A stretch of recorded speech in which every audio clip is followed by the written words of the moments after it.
teacher. Today I'm going to talk about fourth wave feminism. So what is fourth wave feminism? Fourth wave feminism is the latest wave of feminist movement. It started in the early 2010s and continues to grow. This wave focuses on gender inequality and other social issues. Fourth wave feminism believes that gender inequality is connected to other types of discrimination like race, class, sexuality, and disability. It wants to address the experiences of all women and their complex identities. Technology and social media are important tools for fourth wave feminism. Online spaces help feminists connect, share stories, and raise awareness. Hashtags like #MeToo, #TimesUp, and #YesAllWomen have become popular and bring attention to issues like sexual harassment and violence against women. This wave of feminism changes traditional ideas about gender roles and stereotypes.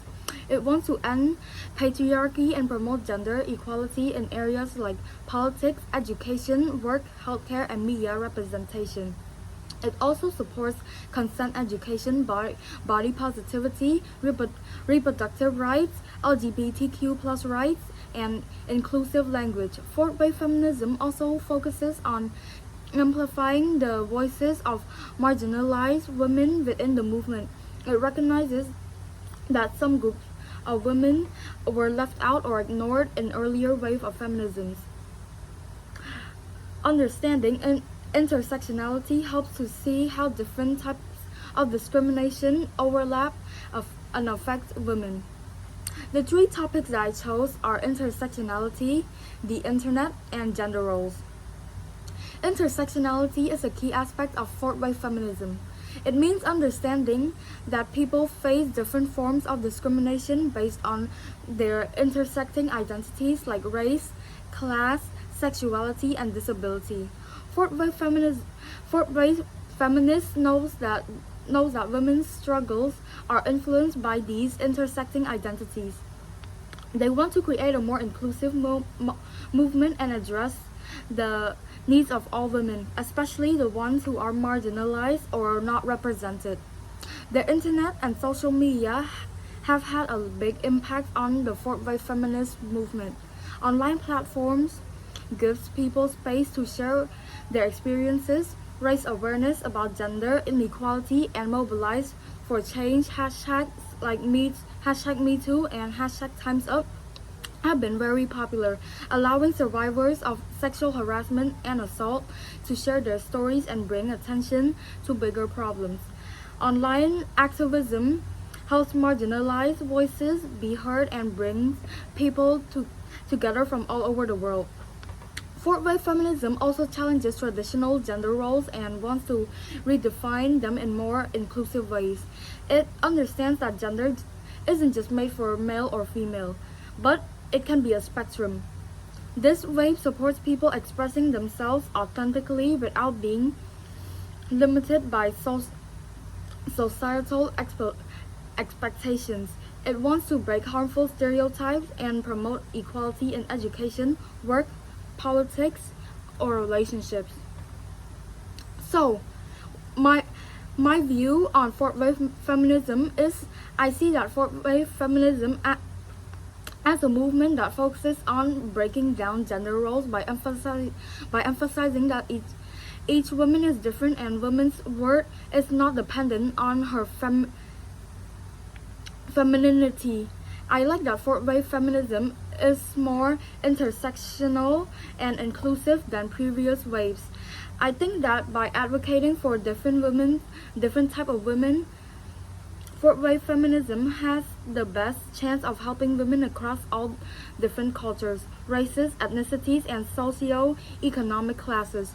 Because it is more inclusive, I think that it has a better chance of making social, economic, and political changes for women.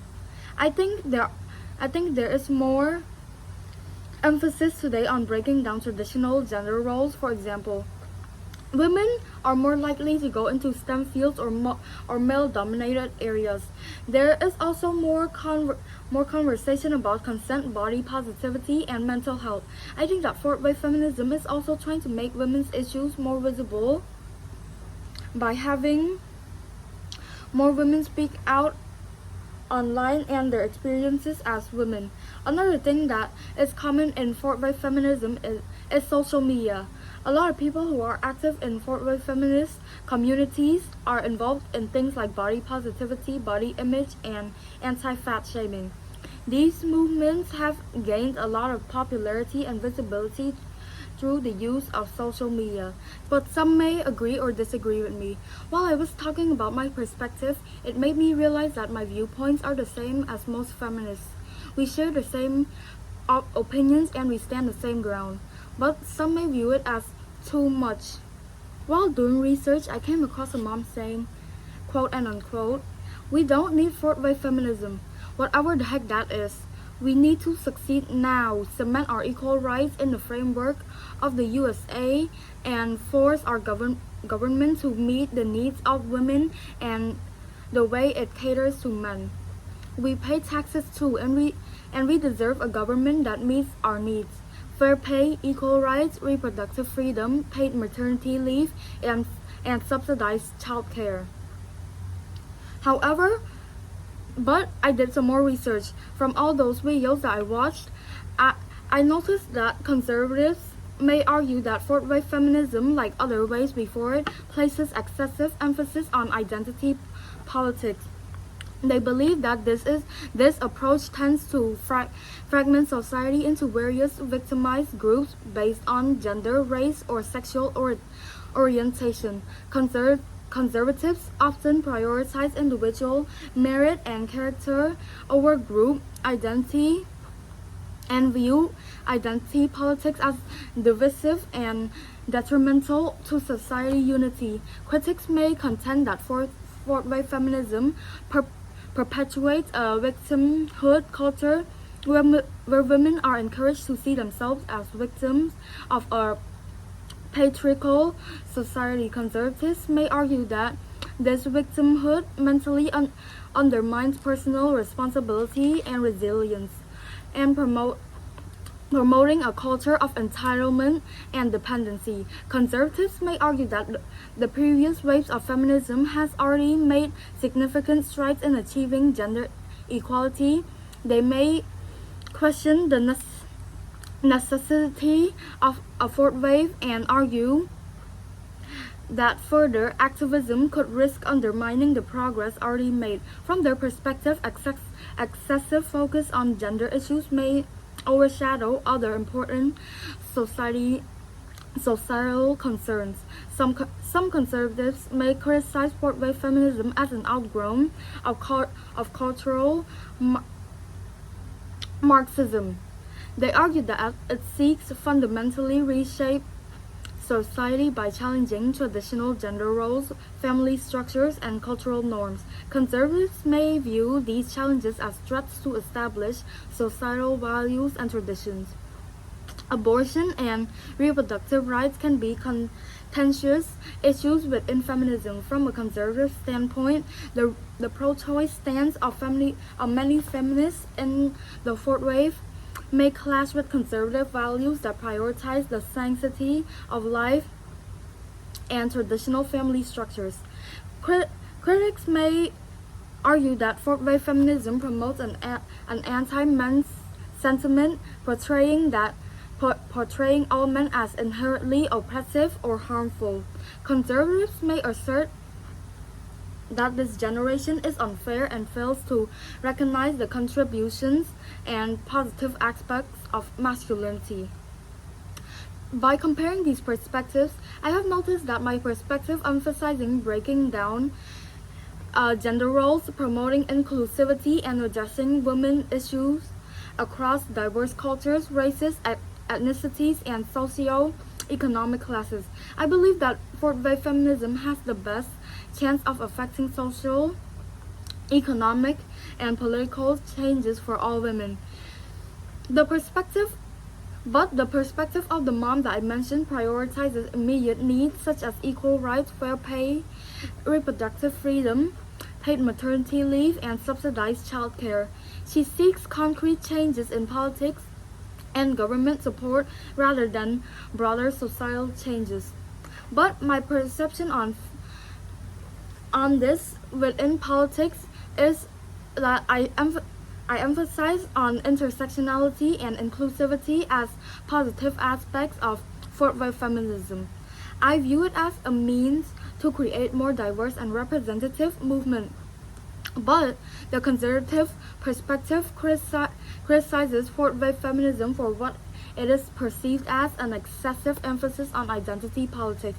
They argue that it can lead to societal fragmentation and prioritize individual merit and character over group identity. I My perspective does not mention victimhood culture explicitly, but it emphasizes the importance of visibility and speaking out about women's experiences. It seems to view these actions as empowering and necessary for social change. As the conservative perspective argues that fourth wave feminism perpetuates a victimhood culture where women are encouraged to see themselves as victims of a patriarchal society. They believe it undermines personal responsibilities and resilience and promotes entitlement and dependency.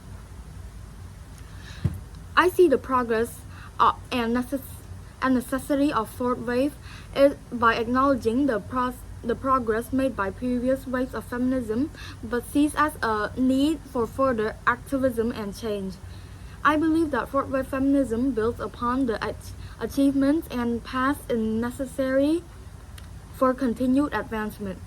The conservative views it as the necessity of fourth wave and argues that previous waves have already achieved significant strides.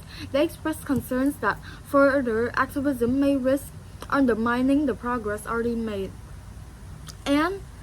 But on the traditional values and gender roles, I view it as it does not explicitly address traditional values and gender roles. The conservative perspective expresses concerns about challenges to traditional gender roles, family structures, and cultural norms. They view these challenges as threats to established societal values and tradition. And some conservative perspective asserts that fourth wave feminism promotes an anti-men sentiment by portraying all men as inherently oppressive or harmful. They argue that this generalization is unfair and fails to recognize the contributions of and positive aspects of masculinity.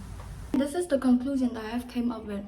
For intersectional awareness, we can promote intersectional awareness through workshops, seminars, and educational programs. These initiatives should focus on educating individuals about their interconnectedness or various forms of discrimination such as race, class, sexuality, and disability within gender inequality. We can also encourage collaboration between feminist organizations, social justice groups, and advocacy organizations that present different marginalized communities. This collaboration will help ensure that the voices and experiences of all women are included and addressed within the feminist movements. For online activism, we can advocate for digital literacy programs that empower individuals to navigate online spaces safely and effectively. This includes training on privacy, online harassment prevention, fact-checking, and critical thinking skills. We can also encourage individuals to use social media platforms as tools for positive change, emphasize the importance of respectful dialogue, fact-based information sharing, and active engagement in online discussions. Provide resources, guidelines for ethical and inclusive online activism. We can also create and support online communities that foster solidarity, support, and empowerment for marginalized women. These spaces should prioritize inclusivity, respectful dialogue, and amplification of marginalized voices. As for gender role, we can advocate for comprehensive sex education in schools that includes discussions about consent, healthy relationships, gender identity, and sexual orientations. This education should challenge traditional gender roles and stereotypes, promoting inclusivity, acceptance, and we could also develop empowerment programs that encourage individuals, especially young people, to explore their identities and express themselves authentically. These programs can include mentorship, leadership development, and self-esteem building activities. We can promote media literacy programs that help individuals critically analyze and challenge harmful gender stereotypes perpetuated in the media. Encourage media outlets to portray diverse and inclusive representations of gender, breaking away from traditional roles and expectations.